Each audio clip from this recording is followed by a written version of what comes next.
Hello everyone and very warm welcome to all my viewers. So in today's video we are going to discuss about gene mutation, a little bit information about maternal inheritance and some problems based on mutation. So let's start with the gene mutation. So what is gene mutation? Again, the gene mutation is a sudden and stable change that occur in our genes.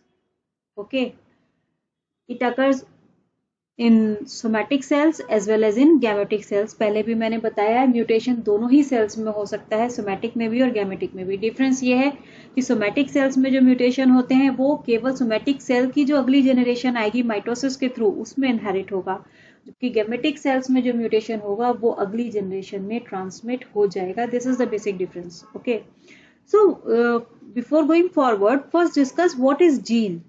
Gene शब्द सबने सुना हुआ है. What is gene? Gene अगर मेरा आपने video देखा है इनहेरिटेंस पे, मेंडेलियन इनहेरिटेंस पे, वहां पर मैंने बेसिक टर्मिनोलॉजी बताई थी. जीन बेसिकली क्या है? Gene basically it is a segment of DNA. Suppose this is a DNA और इसका ये पार्ट किसी प्रोटीन एक्स को कोड कर रहा है, ठीक है, तो this segment is called a gene. मतलब gene is a small segment of DNA that codes for a particular protein or a polypeptide. ठीक है, तो ठीक है, जीन समझ में आ गया. लेट्स टॉक अबाउट तो बेसिस कहाँ बना म्यूटेशन का, दैट इज डीएनए. अब डीएनए का स्ट्रक्चर जिन्होंने पढ़ा है उनके लिए तो ठीक है, जिन्होंने नहीं पढ़ा है उनके लिए बेसिक मैं यहाँ पर बता देती हूँ. इसका एक सेपरेट वीडियो हम बनाएंगे डीएनए स्ट्रक्चर पे, तब हम बात करेंगे. देखो डीएनए क्या है? DNA is a thread like structure. एक स्ट्रिंग है, ये कंटिन्यूअस स्ट्रिंग होती है, ठीक है, जो न्यूक्लियस में क्रोमैटिन के फॉर्म में मिलती है, क्रोमैटिन बनाती है थोड़ा कॉम्पैक्ट होके, ठीक है. ये क्रोमैटिन जब फर्दर कॉम्पैक्ट होता है तो ये बनाता है क्रोमोसोम.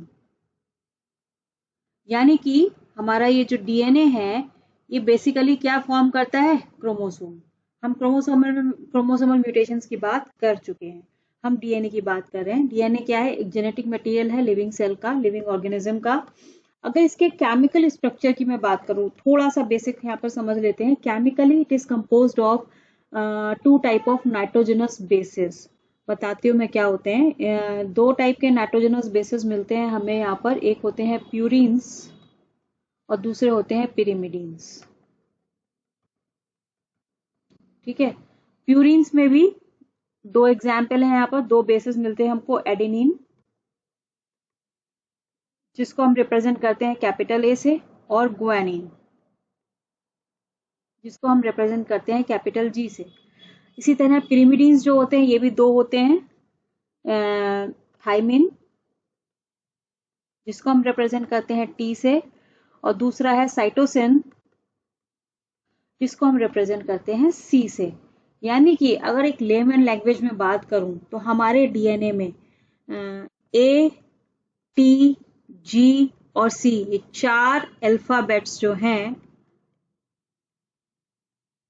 ये किसी भी सीक्वेंस में लगे हुए हैं, पर्टिकुलर सीक्वेंस में, और एक इंफॉर्मेशन दे रहे हैं, ठीक है. लाइक ए, जैसे ये सपोज ये डीएनए स्ट्रिंग है, इस पे ये बेसिस लगे हुए हैं, कंटिन्यूअस मैनर में होते हैं, कोई पंक्चुएशन मार्क्स बीच में नहीं है.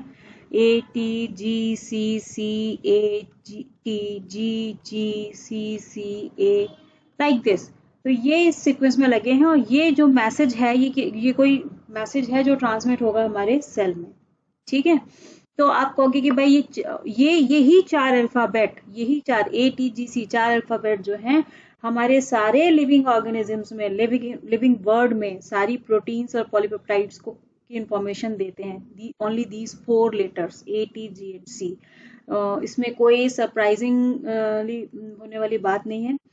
जैसे कि आपके इंग्लिश के 26 अल्फाबेट्स हैं ओनली ए टू जेड, और वो पूरी की पूरी डिक्शनरी, बुक्स और सब कुछ बनाते हैं, ठीक है. अगर कंप्यूटर्स की बात करूं, कोडिंग के लिए 1 और 0 बाइनरी सिस्टम लगता है, लेकिन पूरी लैंग्वेज तैयार हो जाती है. ठीक इसी तरह कोई ऐसा शॉक होने वाली बात नहीं है. ये चार अल्फाबेट्स जो होते हैं, ये सारी की सारी इंफॉर्मेशन हमारे बॉडी में जो कुछ भी हो रहा है ना, वो इन चार अल्फाबेट्स पर डिपेंड करता है, ठीक है. तो सपोज ये है डीएनए का स्ट्रक्चर, ये मैंने यहाँ पर बना दिया. अब जब ये डीएनए है, ठीक है, डीएनए कहाँ मिलता है? न्यूक्लियस में। इतना छोटी सी इंफॉर्मेशन मैं बता दे रही हूँ आपको। और प्रोटीन कहाँ बनती है? प्रोटीन बनती है साइटोप्लाज्म में। ठीक है, तो इस मैसेज को जो डीएनए पर है, डीएनए साइटोप्लाज्म में नहीं आ सकता, और प्रोटीन सिंथेसिस का जो एपरेटस है वो न्यूक्लियस में नहीं आ सकता। यानी कि इस मैसेज को जो भी डीएनए पर है इसे साइटोप्लाज्म में आना पड़ेगा। और ये काम कौन करता है? डीएनए से बनता है आरएनए, और आरएनए इस मैसेज को साइटोप्लाज्म में लेकर आता है और वहां पर इससे प्रोटीन सिंथेसिस होती है। ठीक है, ये तो अलग पार्ट हो गया, ये हम मॉलिक्यूलर बायोलॉजी पढ़ेंगे, वहां पर डिस्कस करेंगे। तो अगर डीएनए में बात करूं तो ये अल्फाबेट्स लगे हुए हैं एक सीक्वेंस में, और ये ट्रिपलेट्स में रीड किए जाते हैं। ट्रिपलेट्स में रीडिंग का मतलब है कि suppose A T N G, ये एक ट्रिपलेट है और ये बनाता है एक कोडॉन, इसको हम कहेंगे कोडॉन।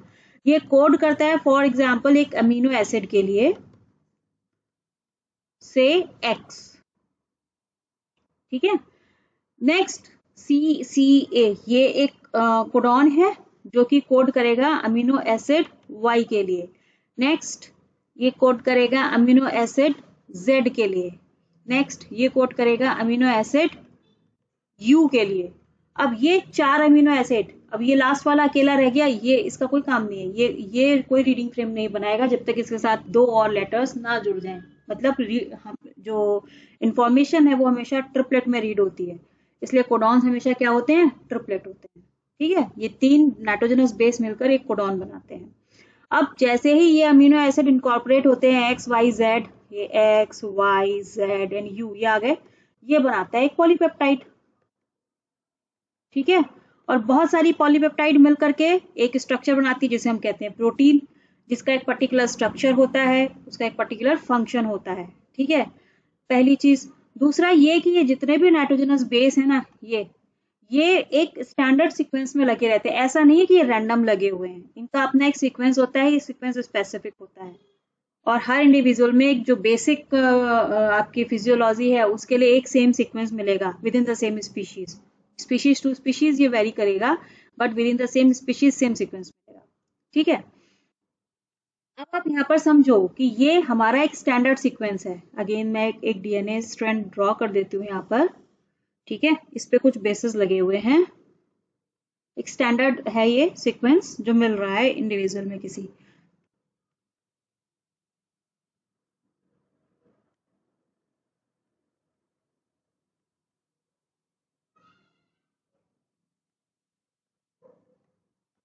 ये डीएनए है।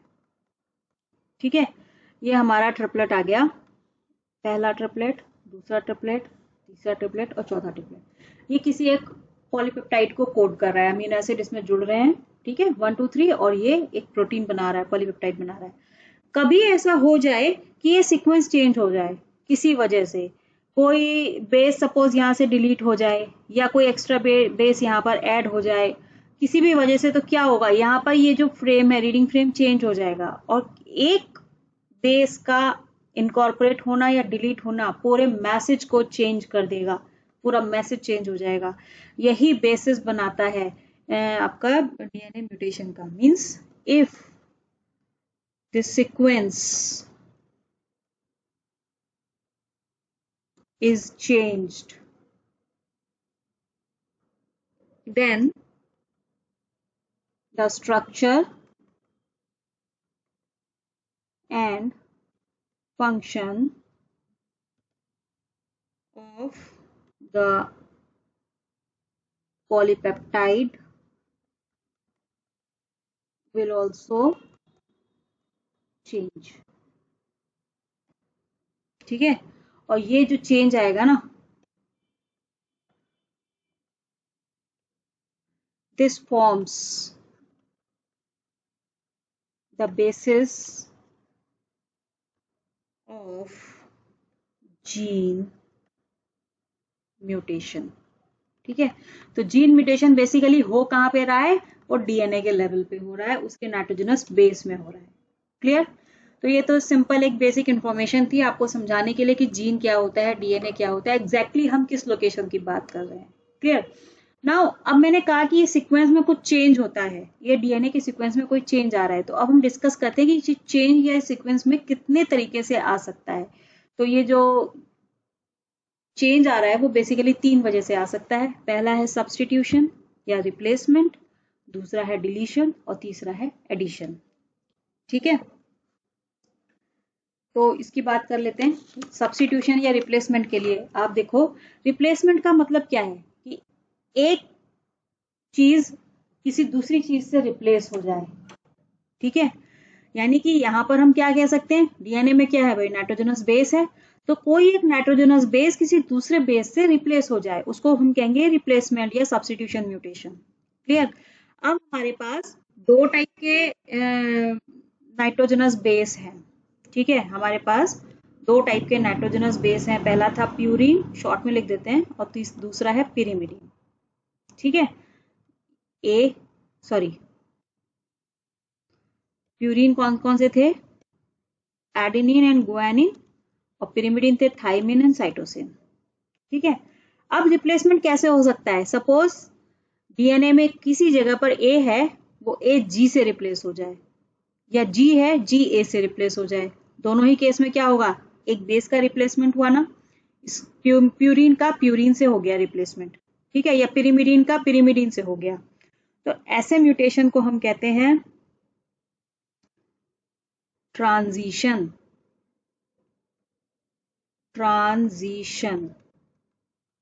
ठीक है, ट्रांजिशन, जहां पर हम कह सकते हैं कि purine is replaced with a purine और pyrimidine is replaced with a pyrimidine. Clear. दूसरा क्या हो सकता है कि भाई ए था, ए की जगह टी आ जाए, या टी की जगह ए आ जाए, या ए की जगह सी आ जाए, मतलब एक प्यूरिन किसी पिरिमिडिन से रिप्लेस हो जाए, या एक पिरिमिडिन किसी प्यूरिन से रिप्लेस हो जाए। ऐसे म्यूटेशन को कहते हैं ट्रांसवर्जन। ठीक है, जहां पर कंडीशन क्या है कि purine is replaced with a pyrimidine और pyrimidine is replaced with a purine. अब प्यूरिन में यहाँ पर ए और जी दोनों हो सकते हैं, यहाँ पर टी और सी दोनों हो सकते हैं, किसी का भी किसी से रिप्लेसमेंट हो रहा है, तो इसको हम कहते हैं ट्रांसवर्जन म्यूटेशन। ठीक है, अब होगा क्या, ऐसा अगर कोई म्यूटेशन होता है ट्रांजिशन या ट्रांसवर्जन, तो जिस कोडॉन में वो हो रहा है, डीएनए के जिस कोडॉन में वो म्यूटेशन हो रहा है, केवल उसी कोडॉन को इफेक्ट डालेगा। ठीक है, इसमें मैं लिख सकती हूँ, it affects a single codon. ठीक है, and replace a single amino acid in the polypeptide chain। ठीक है, फॉर एग्जाम्पल यहाँ पर देख लेते हैं कि एक ये डीएनए सीक्वेंस है,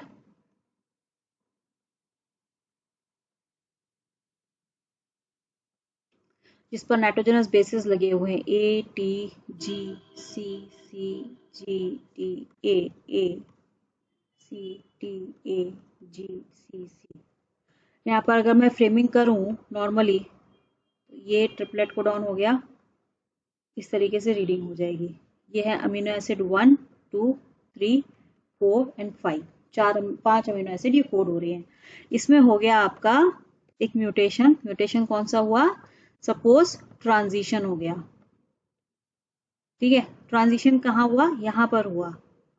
ये जी जो है वो रिप्लेस हो गया किससे, ए से। ट्रांजिशन में क्या होता है, प्यूरिन से रिप्लेस होगा, गुआनिन है एडेनिन से रिप्लेस हो गया। तो अब जो नया इफेक्ट आएगा वो इसी उसमें आएगा, यहाँ पर क्या हो जाएगा, कोडॉन सी सी ए, और ये कोड करेगा किसी अमीनो एसिड एक्स को।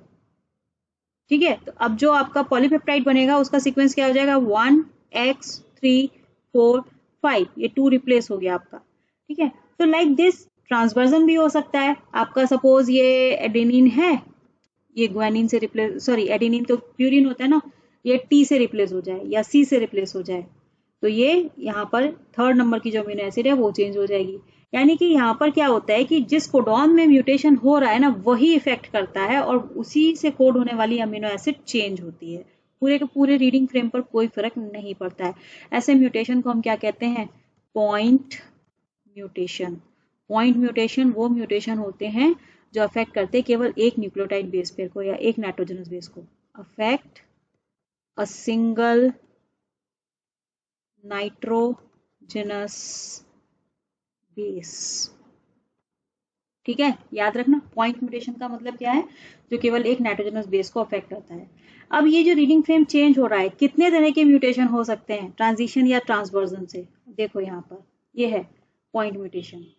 This is mutation that involve substitution, deletion और addition of a single nitrogenous base is called point mutation. यहाँ पर आप देखो पॉइंट म्यूटेशन तीन तरीके का हो सकता है। साइलेंट, जिसको हम सेम सेंस म्यूटेशन भी कहते हैं। क्या होता है इस सेम सेंस म्यूटेशन में कि म्यूटेशन हुआ, सपोज यहां पर देखो ये टी का यहां पर इंसर्शन हुआ है, GT ये। ठीक है, अब क्या होगा उससे? रीडिंग फ्रेम चेंज हो जाएगा। पहले रीडिंग फ्रेम क्या था? पहले रीडिंग फ्रेम था ये, this one, then this one, then this one, then this one. अब क्या हुआ?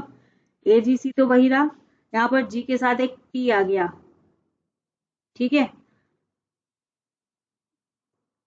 और A बाद में चला गया, इसके साथ C जुड़ गया और ये TAC। वेट, यहां पर एक एडिशन हुआ, एक डिलीशन हो गया। यहां पर ये आप देखो ये T का एडिशन हुआ है और C डिलीट हो गया है, एक C डिलीट हो गया यहां से। तो क्या हुआ कि जो कोडॉन बना यहाँ पे GTA से GTT, GTA से GTT, सेम अमीनो एसिड को ये कोड कर रहा है। वैलिन पहले भी कोड हो रही थी, वैलिन बाद में भी हो रही है। यानी कि म्यूटेशन हुआ बट उसका इफेक्ट पता ही नहीं चला, क्योंकि म्यूटेशन से जो कोडॉन बना वो सेम अमीनो एसिड को कोड कर रहा है। ऐसे म्यूटेशन को कहते हैं साइलेंट म्यूटेशन। ठीक है, फिर आता है आपका miss sense mutation. Miss sense mutation में क्या होता है? फ्रेम आपका अमीनो एसिड चेंज हो जाते हैं। सपोज यहाँ पर देखो आप, ये तीन के कोडॉन्स हैं, यहाँ पर जो रीडिंग फ्रेम था, अभी आप यहाँ पर देखो ये एक अगेन ए आ गया, ए इनकॉर्पोरेट हुआ है यहाँ पे, GTA के बाद ये C जो है वो A से रिप्लेस हो गया। C जो है वो A से रिप्लेस हो गया है, आप देख रहे हो यहाँ पे, this one, this C is replaced with A। तो हुआ क्या? फ्रेम देख लो आप, ये दोनों सेम रहे फ्रेम, सीरीन एंड वैलिन। ठीक है, यहाँ भी सीरीन एंड वैलिन रहा, लेकिन नेक्स्ट जो था ट्रिपल C की जगह आ गया ACC। तो यहाँ पे प्रोलिन की जगह आ गया थ्रेओनिन, और टायरोसिन जो कोड हो रहा था वो सेम है। यानी कि चेंज कहां पर आया? इस जगह पर। ठीक है, और इससे हुआ क्या? एक नॉन फंक्शनल प्रोटीन बन गई।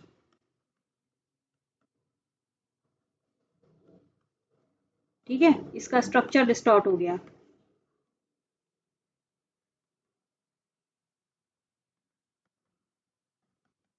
क्लियर? तो क्या हुआ? सब्स्टिट्यूशन हो गया ना, अमीनो एसिड भी सब्स्टिट्यूट हो गई, बेस भी सब्स्टिट्यूट हो गया। तो इस ऐसा म्यूटेशन जहां पर एक नॉन फंक्शनल प्रोटीन क्रिएट हो जाए उसको कहते हैं मिस सेंस म्यूटेशन है। फिर है non sense mutation. Non sense का म्यूटेशन का मतलब क्या है? म्यूटेशन की वजह से कोई स्टॉप कोडॉन क्रिएट हो जाए, उसे हम कहते हैं नॉन सेंस म्यूटेशन। ठीक है, फॉर एग्जाम्पल यहां पर आप देखो ये TAC, ये C जो था वो G से रिप्लेस हो गया। टायरोसिन कोड हो रही थी पहले, लेकिन TAG जो है वो एक स्टॉप कोडॉन है।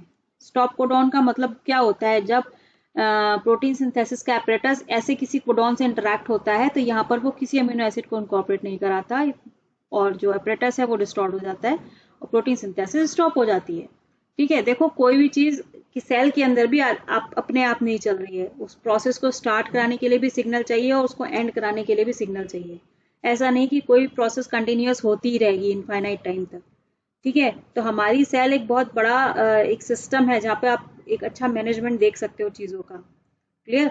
तो हमारी प्रोटीन सिंथेसिस भी स्टार्ट कराने के लिए इनिशिएशन कोडॉन्स होते हैं और उसको स्टॉप कराने के लिए टर्मिनेशन कोडॉन्स या स्टॉप कोडॉन्स होते हैं। तो अगर कोई म्यूटेशन इस तरीके से हो जाए कि कोडॉन जो है वो स्टॉप कोडॉन में चेंज हो रहा है तो प्रोटीन सिंथेसिस हॉल्ट हो जाता है, ब्रेक हो जाता है और जो स्ट्रक्चर है वो डिस्टॉर्ट हो जाएगा। ऑब्वियसली पॉलीपेप्टाइड पूरा बनेगा नहीं, तो एक नॉन फंक्शनल प्रोटीन मिलेगा, नॉन फंक्शनल प्रोटीन हमको मिलेगा। ठीक है, तो ये तीनों एग्जाम्पल सब्सटीट्यूशन के हैं। बेसिकली सब्सटीट्यूट होने से उस पर्टिकुलर कोडॉन में चेंज आ गया। क्लियर? तो this is all about point mutation. Now the second one is, हम डिलीशन की बात करें या एडिशन की बात करें। देखो दोनों ही केस में डिलीशन में क्या होगा, वन और मोर नाइट्रोजनस बेसिस लिखा हुआ है यहाँ पे, वन और मोर नाइट्रोजनस बेसिस डिलीटेड, और एडिशन में क्या होगा, ये एड अप हो जाएंगे। दोनों ही सिचुएशन में हमारा रीडिंग फ्रेम चेंज हो जाएगा। क्लियर? और ये दोनों ही कंडीशन ये बेसिक कॉज बनेंगे आपके फ्रेम शिफ्ट म्यूटेशन का। ठीक है, what is frame shift mutation? किसी नाइट्रोजनस बेस के ऐड होने से या डिलीट होने से जो रीडिंग फ्रेम चेंज हो रहा है उसको हम फ्रेम शिफ्ट म्यूटेशन कहते हैं। फॉर एग्जाम्पल यहाँ पर आप देखो कि ये एक डीएनए है, ठीक है, इस पर मैं कुछ बेसेस बना देती हूँ। ठीक है, A T G C A T G C like this. अब इसका एक नॉर्मल, अभी म्यूटेशन नहीं हुआ है, अभी ये रीडिंग फ्रेम है ये। ठीक है, अब मैं कहती हूँ कि यहाँ पर या तो डिलीशन हो जाए या एडिशन हो जाए। दोनों ही केस में क्या चेंज आएगा हम देख लेते हैं। सपोज डिलीशन की बात कर रही हूं, ये सी डिलीट हो गया। ठीक है, और अगर एडिशन की बात करें तो मैं कहती हूँ कि यहां पर एक ए ऐड हो गया। ठीक है, तो दोनों ही केस में क्या चेंज आएगा, हम वापस से बना लेते हैं अपना डीएनए। ए टी जी, देखो यहां पर जो डिलीट होना था वो तो डिलीट हो गया। ए टी जी, ये सी था, ये डिलीट हो गया, तो बचा क्या, सी ए। सी ए की जगह बचा सी ए। ठीक है, टी टी जी सी। क्लियर? अब आप देखो रीडिंग फ्रेम, ये और ये सेम है। अब यहाँ पर जो सी सी ए था, दिस वन, ये चेंज हो गया सी ए टी में, हो गया। नेक्स्ट जो टी टी जी था वो चेंज हो गया टी जी सी में, हो गया चेंज। तो इस तरीके से रीडिंग फ्रेम चेंज हो गया। ऑब्वियसली यहाँ पर जो अमीनो एसिड आ रही थी इस जगह पर जो अमीनो एसिड आ रही थी अब वो यहाँ वो नहीं आएगी, यहाँ कुछ और आएगा। स्ट्रक्चर चेंज हो गया, फंक्शन चेंज हो गया। क्लियर? ठीक इसी तरह अगर एडिशन की बात करें तो एडिशन में भी रीडिंग फ्रेम चेंज हो जाता है। फॉर एग्जाम्पल जैसे मैंने अभी ऊपर बताया, थोड़ा सा इरेज कर देते हैं। एडिशन के केस में आप देख लो, नया डीएनए सीक्वेंस क्या हो जाएगा,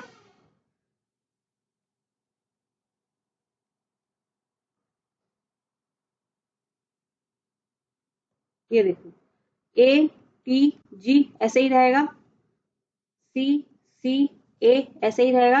अब यहाँ पर टी टी ए हो जाएगा, टी टी ए, और लास्ट में आएगा जी एंड सी। रीडिंग फ्रेम क्या हुआ, this one this one this one and this one. Again आप देखो यहाँ पर जो अमीनो एसिड्स कोड हो रहे हैं ना वो यहाँ नहीं होंगे, फ्रेम चेंज हो गया इसलिए। तो ये होते हैं आपके फ्रेम शिफ्ट म्यूटेशन, डिलीशन या एडिशन की वजह से। फॉर एग्जाम्पल यहाँ पर एक बना हुआ है स्ट्रक्चर, ये है। ठीक है, आप देखो ए जी सी। अब जी के बाद यहाँ पर टी ए था, ये फ्रेम था जो वेलिन को कोड कर रहा था। ठीक है, यहाँ पर टी ए जो है लाइक दिस डिलीट हो गया, यहाँ पर टी ए डिलीट हो गया। ठीक है, तो आगे क्या था, ट्रिपल सी। टी ए तो यहाँ से डिलीट हो गया तो ट्रिपल सी आ गया, तो रीडिंग फ्रेम यहाँ पे क्या हो गया, अब आप देखो फ्रेम चेंज हो गया। ये आपका फ्रेम हो गया जी सी सी, यहाँ था जी टी ए। ठीक है, उसके बाद था ट्रिपल सी, यहाँ हो गया सी टी ए, ये आ गया सी टी ए। तो इस तरीके से फ्रेम चेंज हो जाता है। अब ऑब्वियसली जो यहाँ पर देखो प्रोलीन क्रोड हो रहा था, यहाँ ल्यूसिन क्रोड होने लगा, यहाँ टायरोसिन था, यहाँ ल्यूसिन आ गया वापस। तो इस तरीके से हमारे एक बेस में या एक या दो बेस में चेंज आ जाने से हमारी पूरी इंफॉर्मेशन चेंज हो जाती है और कोई ना कोई फिनोटिपिक या फिजियोलॉजिकल चेंज हमारे बॉडी में अपीयर होता है। कोई डिजीज हो सकती है, कोई एडवांस म्यूटेशन भी हो सकता है, व्हाटएवर। इस तरीके से म्यूटेशन हमारे बॉडी में डेवलप होते हैं। आई होप समझ में आया होगा आपको। Now come to the basic information. Mutation की तो हमने बात कर ली, जीन भी समझ में आ गया, डीएनए के बारे में भी थोड़ा सा रफ आइडिया मैंने दे दिया। नाउ द क्वेश्चन इज, ये जीन म्यूटेशन किस समय डेवलप होते हैं, उनका टाइम ऑफ अकरेंस क्या है? तो टाइम ऑफ अकरेंस है during the time of DNA replication. Replication मतलब रेप्लिका बनाना, कॉपी बनाना, डीएनए से डीएनए का बनना। Wait a minute.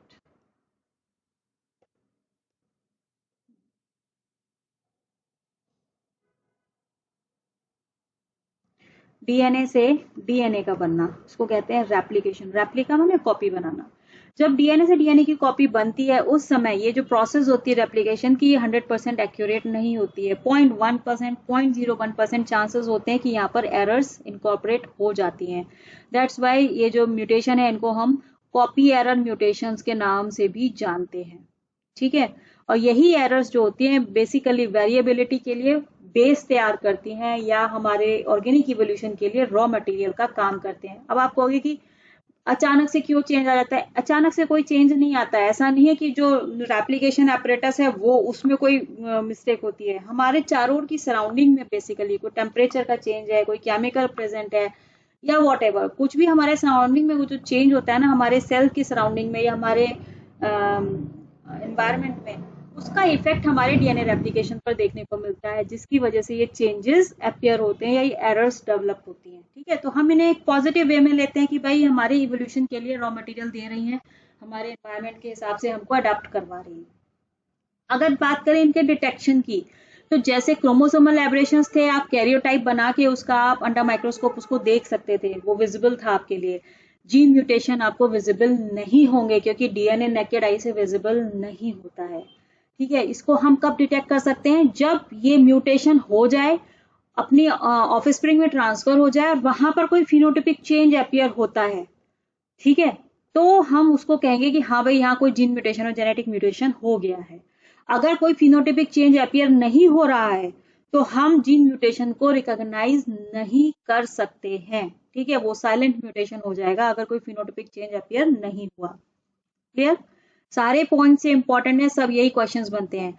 मोस्टली जो जीन म्यूटेशन होते हैं वो रेसेसिव होते हैं, मतलब हेट्रोजाइगस कंडीशन अगर है, सपोज ये दो क्रोमोसोम है, डिप्लॉइड ऑर्गेनिज्म की बात कर रही हूँ, ये नॉर्मल जीन है और उसका जो होमोलॉग था वो म्यूटेट हो गया, ये म्यूटेटेड है। ठीक है, तो सिंगल जनरली ये रेसेसिव होता है और जो नॉर्मल ट्रेट है ये डोमिनेट होता है, डोमिनेंट होता है ओवर द रेसेसिव वन। ठीक है, तो अगर हेट्रोजाइगस कंडीशन है और म्यूटेशन मिला हुआ है हमको, तो भी इजी नहीं है डिटेक्ट करना, क्योंकि जो डोमिनेंट रेट है वो एक्सप्रेस करेगा अपने आप को। और कभी ऐसा हो जाए कि भाई दोनों ही क्रोमोसोम में म्यूटेशन हो जाए, ठीक है, तो ऐसा जो म्यूटेशन है डोमिनेंट म्यूटेशन बहुत रेयर होता है और जनरली इंडिविजुअल सर्वाइव नहीं करते हैं ऐसे म्यूटेशन वाले। ठीक है, रेसेसिव म्यूटेशंस जहां पर भी मिलते हैं वो इंडिविजुअल सर्वाइव करते हैं, उनको जनरली कैरियर्स कहा जाता है। ये भी मैं डिजीजेस बताऊंगी, उसमें समझाऊंगी कैसे होता है। ठीक है, नाउ व्हाट इज म्यूटॉन? म्यूटॉन क्या है? देखो, अब तक हमने म्यूटेशन के बारे में काफी कुछ पढ़ा, हमने क्रोमोसोम के लेवल पर पढ़ा, हमने जीन के लेवल पर पढ़ा। क्या जीन से भी छोटा कुछ पॉसिबल है स्ट्रक्चर? जीन काहे का बना हुआ है? नाइट्रोजनस बेस का, यानी कि सबसे छोटा स्ट्रक्चर क्या है? Nitrogenous base. तो एक सिंगल नाइट्रोजनस बेस से छोटा तो कुछ भी नहीं है जो म्यूटेशन कॉज करेगा। बेसिक स्ट्रक्चर जो है हमारे जो 4 अल्फाबेट हैं ATGNC, यही जो है हमारे सबसे छोटे स्ट्रक्चर हैं जेनेटिक इंफॉर्मेशन के लिए। तो एक सिंगल नाइट्रोजनस बेस में जो म्यूटेशन होता है उसको हम कहते हैं म्यूटॉन। ये हमारी यूनिट है, स्मॉलेस्ट यूनिट है जीन म्यूटेशन की। ठीक है, आई होप आपको समझ आ रहा होगा म्यूटॉन क्या है, स्मॉलेस्ट यूनिट, और उसमें भी एग्जाम्पल क्या है? Nitrogenous, single nitrogenous base. Clear? Now if we talk about its frequency, तो बहुत फ्रीक्वेंट नहीं होते जीन म्यूटेशन। क्लियर? एक समय में कोई एक ही जीन म्यूटेशन होता है, ऐसा नहीं है कि आपके सारे क्रोमोसोम में एक साथ बहुत सारे जीन म्यूटेशन इनिशिएट हो जाएंगे, दैट इज नॉट पॉसिबल, ठीक है, क्योंकि बॉडी की अपनी डिफेंस मैकेनिज्म्स होती हैं, वो म्यूटेशन को रोकने का काम करती हैं। मास म्यूटेशंस बहुत रेयर होते हैं, और ऐसा भी पॉसिबल है कि कोई जीन म्यूटेट हो गया है सपोज, ठीक है, तो वो वापस बैक हो जाता है अपने वाइल्ड टाइप माने नॉर्मल टाइप में। वाइल्ड टाइप हम किसको कहते हैं, नॉर्मल जीन को कहते हैं। तो वो अपने वाइल्ड टाइप में रिवर्ट भी हो सकता है, जरूरी नहीं है कि एक म्यूटेशन अगर फॉरवर्ड डायरेक्शन में हुआ है तो बैकवर्ड नहीं हो सकता, इट मे बी पॉसिबल कि वो बैकवर्ड हो जाए और इंडिविजुअल क्योर हो जाए अपने आप, उसकी जो डिजीज है वो क्योर हो जाए, ठीक है। So this is all about some basic information regarding gene mutation. Now let me ask some about genetic disorders. Genetic disorders हम किसको कहते हैं, सिंगल जीन में म्यूटेशन की वजह से जो अराइज होते हैं, जैसा भी हमने जीन म्यूटेशन के बारे में पढ़ा। हम इनको मेंडेलियन डिसऑर्डर्स भी कहते हैं। क्यों? क्योंकि पहली चीज ये अपने ऑफस्प्रिंग्स में इनहेरिट होती हैं, और दूसरा जो उनका इनहेरिटेंस पैटर्न होता है ना, वो बिल्कुल ऐसा ही होता है जैसे जेनेटिक्स के लॉज के बारे में हमने पढ़ा, टॉल एंड डार्क प्लांट के बारे में हमने पढ़ा था, ठीक है, और जो भी ट्रेड्स मैंने अभी तक डिस्कस किए हैं, जो इनहेरिटेंस पैटर्न मेंडेलिज्म में मैंने डिस्कस किया है, तो ये उस ट्रेडिशन को फॉलो करते हैं। That's why these disorders are called Mendelian disorders. Clear? और इनको हम एनालाइज कर सकते हैं अगर हमें किसी फैमिली की हिस्ट्री पता है, ठीक है, उनके फोर फादर्स में या उनके शुरू की फर्स्ट सेकेंड जनरेशन में कहाँ कहाँ ये डिजीज रहा, तो पेडिग्री एनालिसिस के थ्रू हम ऑफ स्प्रिंग्स में प्रिडिक्ट कर सकते हैं कि क्या कंडीशन होगी या उससे हम कैसे प्रिकॉशन ले सकते हैं by analysing its pedigree. Clear? कौन कौन सी डिजीजेज हैं जो आपके सिलेबस में मेंशन है, ये कुछ डिजीजेज हैं, haemophilia, sickle cell anaemia, alkaptonuria, phenyl ketonuria, albinism, red green colour blindness, night blindness and muscular dystrophy. इनके बारे में मैं वन बाय वन डिस्कस करूंगी अपने नेक्स्ट वीडियो से, मैं डिजीज के बारे में बताऊंगी, ठीक है। अभी आप यहाँ तक सारे म्यूटेशंस को एक बार रिवाइज कीजिए, समझिए अच्छे से, और हम बात करेंगे अगले वीडियो में डिसऑर्डर्स की। एक छोटा सा टॉपिक है यहाँ पर जो रहता है maternal inheritance. What is maternal inheritance? Maternal inheritance हम उन ट्रेड्स को कहते हैं जो किसी भी ऑफस्प्रिंग में अपनी मदर से ट्रांसफर होते हैं, उसमें फादर का कोई रोल नहीं है, ठीक है। अब आप कहोगे कि भाई हाउ इज इट पॉसिबल कि हमें सिर्फ मदर से ही कुछ ट्रेड मिल रहा है, फादर से नहीं मिल रहा है? उसका रीजन क्या है? देखो, during the time of fertilisation क्या होता है, ड्यूरिंग फर्टिलाइजेशन, और ये मैं लिविंग ऑर्गेनिजम्स की बात कर रही हूँ, उसमें प्लांट्स और ह्यूमंस और एनिमल्स सभी कुछ इंक्लूड है। ड्यूरिंग फर्टिलाइजेशन जो एग सेल होती है, ये एग सेल है, ठीक है, इसका न्यूक्लियस है, इसका ये साइटोप्लाज्म है जिसमें बहुत सारे ऑर्गेनिल्स भी इंक्लूडेड हैं, इंक्लूडेड ऑर्गेनिलीज। अब ऑर्गेनिलीज में आपको पता है यहाँ पर माइटोकॉन्ड्रिया भी होता है, ठीक है, और अगर प्लांट्स की बात करें तो प्लास्टिड्स भी मिलते हैं, क्लोरोप्लास्ट, और इन दोनों का ही केस में आपको पता है दे कंटेन डीएनए, ठीक है, जिसको हम क्या बोलते हैं, extra nuclear DNA, sorry DNA. यानी माइटोकॉन्ड्रिया के अपना इनहेरिटेंस पैटर्न है क्योंकि इसके पास डीएनए है, प्लास्टिड्स के पास भी डीएनए है। अब बात करते हैं कि स्पर्म की या मेल सेल की, ठीक है। मेल सेल जब फ्यूजन होता है एग सेल के साथ, तो चाहे वो प्लांट्स हो, चाहे वो एनिमल्स हो, चाहे वो ह्यूमंस हो, जब फ्यूजन होता है ना, तो इसका जो साइटोप्लाज्म है वो बाहर रह जाता है, इसका जो न्यूक्लियस होता है वही अंदर एंटर करता है। यानी कि मेल सेल के पास अगर माइटोकॉन्ड्रिया है या क्लोरोप्लास्ट है, कुछ भी है, वो यहीं रह जाएगा, वो बाहर ही रह जाएगा, वो अंदर एंटर नहीं करेगा, ठीक है।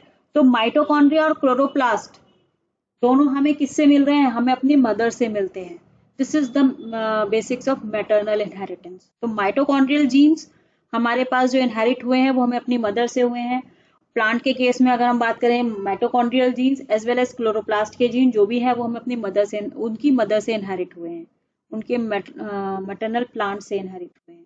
तो वो अगर कोई डिजीज लेके आ रहे हैं, माइटोकॉन्ड्रियल जीनोम में है या प्लास्टिड्स में है, तो वो इनहेरिट हो जाएगी, या कोई और कोई क्वालिटी है, कोई स्पेशलिटी है, तो वो भी प्लांट्स में ऐसे इनहेरिट हो जाएगी, ठीक है, तो ये चीज याद रखना, मैटरनल इनहेरिटेंस, हमारे माइटोकॉन्ड्रियल जीन्स और हमारे क्लोरोप्लास्ट के जीन्स हमें मदर से मिलते हैं, क्योंकि during the time of fertilization sperm का या मेल सेक्स सेल्स का, पॉलन ग्रेन्स की अगर मैं बात करूं तो केवल न्यूक्लियस ही अंदर एंटर कर रहा है एक्सेल के, बाकी सारा साइटोप्लाज्म या उनका जो ऑर्गेनेलीज है वो बाहर रह जाते हैं, वो अंदर एंटर नहीं करते हैं।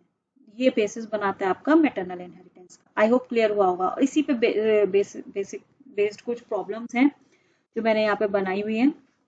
For example, point mutation involves, देखो पॉइंट म्यूटेशन हमने किसकी बात की थी, पॉइंट म्यूटेशन बेसिकली होते हैं सब्स्टिट्यूशन म्यूटेशन, सब्स्टिट्यूशन म्यूटेशन, जहां पर एक बेस दूसरे बेस से रिप्लेस हो जाता है। तो इंसर्शन की हम बात करें, ये नहीं हो सकता, इंसर्शन में फ्रेम शिफ्ट हो जाता है। डुप्लीकेशन बात करें तो वो भी नहीं होगा, फ्रेम को शिफ्ट करेगा। डिलीशन भी फ्रेम को शिफ्ट करेगा। Change in single base pair, this is the right answer for point mutation. ठीक है, next question, in a mutational event when adenine is replaced by guanine, माने A is replaced by G, it is the case of, A का G से replace होना, ए क्या है, एक purine है, जी क्या है, ये भी एक प्यूरिन है, यानी प्यूरिन का प्यूरिन से रिप्लेसमेंट हुआ है, और ये किस में होता है, ट्रांजिशन में होता है।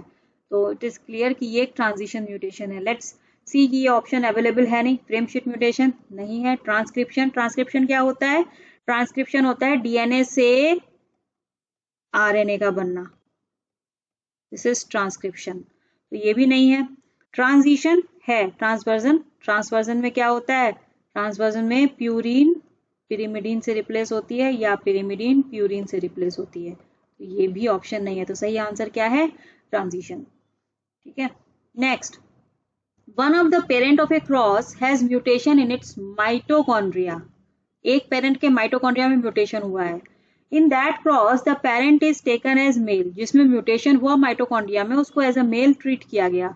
During segregation of F2 progenies that mutation is found in, ये म्यूटेशन कहाँ जाएगा प्रोजेनीज में, देखो माइटोकॉन्ड्रिया में म्यूटेशन हुआ है और उसको हमने मेल प्लांट की तरह ट्रीट किया, उसका हमने पॉलन ग्रेन लिया है। अभी मैंने बताया कि मेल का माइटोकॉन्ड्रिया या मेल का प्लास्टिड अगली जनरेशन में इनहेरिट नहीं होगा। तो मेल के माइटोकॉन्ड्रिया में कितने ही म्यूटेशन हो जाएं माइटोकॉन्ड्रियल डीएनए में, उससे कोई फर्क नहीं पड़ता, यानी कि none of the progeny will be affected by the mitochondrial mutation in case of male, यही इसका सही आंसर है। ठीक है, then mutation generally produce, mutation से क्या प्रोड्यूस होता है, recessive genes, lethal genes, polygenes और dominant genes. Dominant genes produce नहीं होते हैं, पॉलीजीन्स प्रोड्यूस नहीं होते हैं, लीथल जीन्स हो सकते हैं बहुत, बट कॉमन नहीं है। ठीक है, जनरली क्या प्रोड्यूस होते हैं, रेसेसिव जीन्स, अभी समझाया मैंने। ठीक है, haploids are able to express both recessive and dominant alleles या म्यूटेशन, मतलब हैप्लॉइड्स के केस में चाहे डोमिनेंट म्यूटेशन हो या रेसेसिव म्यूटेशन हो, दोनों ही एक्सप्रेस हो जाते हैं। क्यों, तो उसका रीजन ये है कि भाई हैप्लॉइड के पास क्या होता है, सिंगल सेट होता है, सिंगल सेट ऑफ क्रोमोसोम। ठीक है, तो जीन्स के भी क्या है, एक ही एलील है उनके पास, अब एक एलील में जो कुछ भी होगा वो एक्सप्रेस तो होना ही है, चाहे वो रेसेसिव हो या वो डोमिनेंट हो।